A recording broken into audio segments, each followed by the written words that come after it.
I want to talk a little bit about liquid line solenoids and some of the things you can do when working on a system with these solenoids. So they come in different sizes. Here's a very big one, and then here's a smaller one.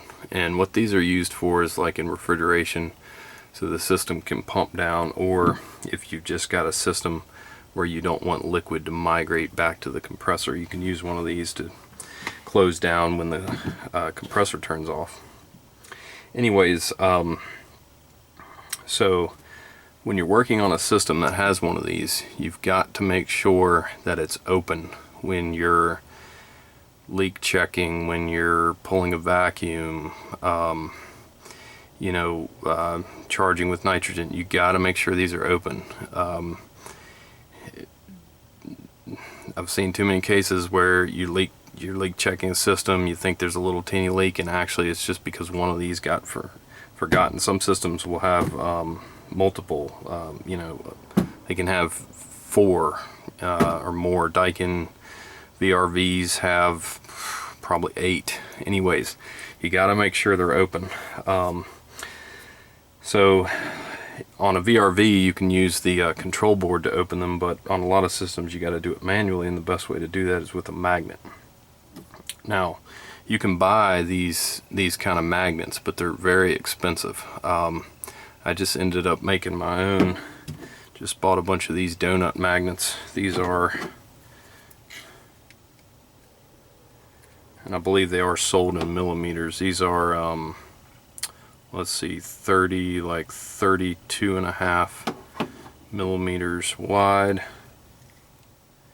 and then as far as they are 7 millimeters on there, and as far as thick they are like a little over 5 millimeters thick. Anyways, I'll try to put a link to these, but you can stack them together. They're cheap. They're very cheap. You know, in a case where you've got a lot of solenoids, if you were to buy like four or 5 of these, it'd cost you way over $100. But you can make multiple of these for pretty cheap. I think all these magnets were like $15 or something, but you can stack them together. This is let's see, I think I've got 1, 2, 3, 4, 5, 6, 7, 8 stacked together to give me roughly 40 millimeters. And then you can just wrap them with self-sealing tape or something like that. You could even just put them together and super glue them. They're pretty tough. As long as you're careful, they shouldn't shatter, but you can super glue them and then use like an activator just to make it go quick. By the way, if you don't know, super glue is really nice to use if you have an activator. Baking soda works good for like filling gaps and whatnot, but just like a liquid activator makes it dry instantly. It's really handy. Another thing, if you're in a jam, you can take almost any magnet, and the way you open them is to start at the top and just work your way down slowly, and you'll hear it click. I don't know if you could hear that on the camera, but there, it's open. And take it off, it falls back down. So you can use almost any magnet. I've had to use, this is probably the strongest magnet I keep with me, just a mag switch. So it's on now, but I've had to use these before to force one open that was very stiff. You can hear that click. So that can be handy. But you know, the way these work, you still start at the top and just work your way down.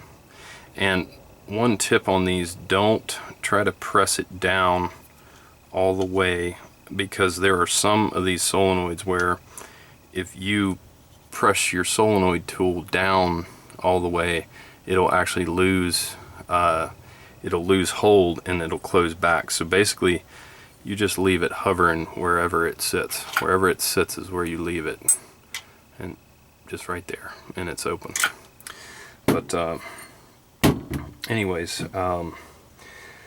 Hope that helps. I've been using these for a while, and they are perfect. You know, obviously homemade, so a little rough, but it will save you a lot of money if you're on a system where you need 4 of these.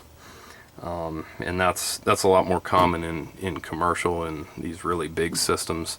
Most refrigeration systems only have 1, and in residential you're not going to see these much, if at all. So anyways guys, hope that helps.